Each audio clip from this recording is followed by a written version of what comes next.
नमस्कार मंडळी, स्वागत आहे तुमचं आमच्या चॅनलमध्ये।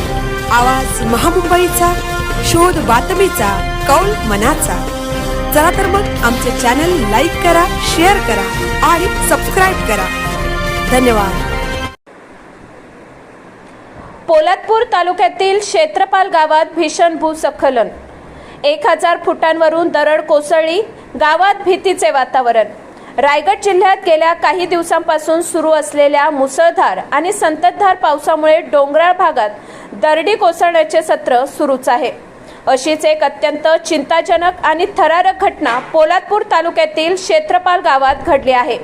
गावात थेट डोंगरावरून सुमारे 1000 फूट उंचीवरून भीषण दरड कोसळली असून याचे थेट व्हिडिओ समोर आले आहेत।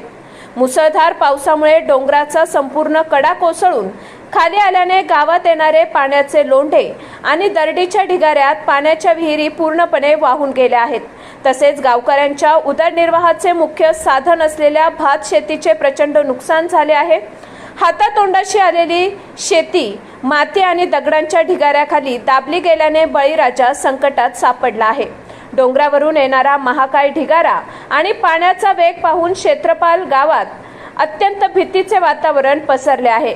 डोंगराच्या पायथ्याशी राहणारे नागरिक कमालीच्या दहशतीखाली आहेत। घटनेची माहिती मिळताच स्थानिक प्रशासन आणि आपत्ती व्यवस्थापन यंत्रणेला सतर्क करण्यात आले असून नागरिक सुरक्षित स्थळांचा आसरा घेत आहेत। सुदैवाने यात अद्याप कोणत्याही प्रकारची जीवितहानी झाल्याचे वृत्त नाही, परंतु शेती आणि पाण्याच्या विहिरी वाहून गेल्यामुळे मोठे आर्थिक नुकसान झाले आहे। आवाज महामुंबईचा चॅनलसाठी सुनील ढेबे, क्षेत्रपाल, पोलादपूर।